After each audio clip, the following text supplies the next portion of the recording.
오늘 출근하는데 코로나19로 인해서 일렬로 쭉 세워진 따릉이를 보니까 마음이 울컥해지더라고요. 하루속히 코로나19를 극복해서 이 따릉이들이 명동 시내를 활보할 수 있었으면 참 좋겠습니다. 더러 고객님들이 물어보세요. 중년이 되면 왜 자꾸 눈을 찌푸리게 되느냐? 전문가 입장에서 보면 참 아이 같은 질문이죠.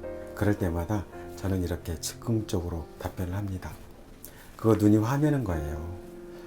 눈이 피곤하고 힘들 때 쉬어주기도 하고 또 영양분도 보충해줘야 되는데 그럴 생각은 전혀 하지 않고 일만 시키니까 눈이 화를 내는 건 당연하지 않겠어요?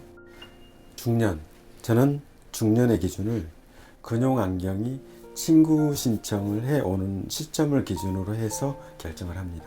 즉 근용안경이 나를 친구 삼아주세요 이렇게 신청이 들어오게 되면 그때부터는 중년에 접어드는 겁니다.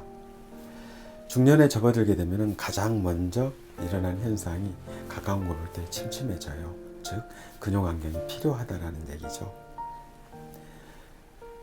근용안경이 친구 신청을 해올 때 대부분의 사람들은 거부를 합니다. 그 이유는 왠지 늙었다는 느낌이 들기 때문이죠. 특히 여자분들 같은 경우에는 알레르기 반응이 일어날 정도로 싫어하는 분들도 계세요. 하지만 결과적으로 친구 신청을 받아들일 수밖에 없죠. 또 그렇게 대부분 받아들이고 있고요. 그렇다면 우리가 근용안경의 친구 신청을 거절했을 때 어떤 현상이 일어날까요? 요즘 취직하기 힘들죠. 또 근무를 하면서도 추월해 오는 사람도 많고 또 위에 윗분들의 어떤 압력 같은 것도 있고 참 힘듭니다. 근용안경을 제대로 안 쓰게 되면 일단 보는 데 문제가 많이 생기기 때문에 동료들과 경쟁력에 있어서 떨어질 수 있어요. 똑같은 시간을 보더라도 남들은 시원하게 잘 보는데 나는 잘 안 보여서 자꾸 업무가 중단이 되고 또 집중력이 떨어지게 되면 결국은 지인들에 비해서 뒤처질 수밖에 없잖아요. 그리고 나도 모르게 인상을 찌푸리게 됩니다. 여성분들 기능성 화장품들 몇십만 원짜리 사서 바르시잖아요.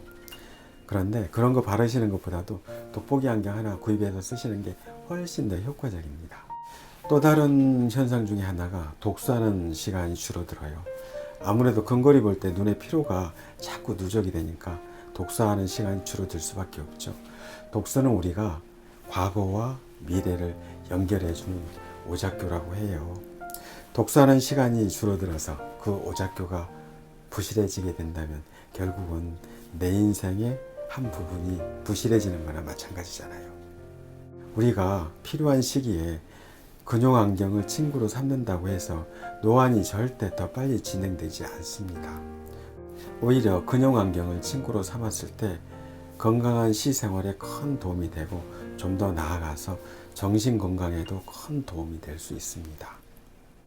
노안 안경이 어느 날 갑자기 친구 신청을 해올 때 절대 거부하지 마십시오.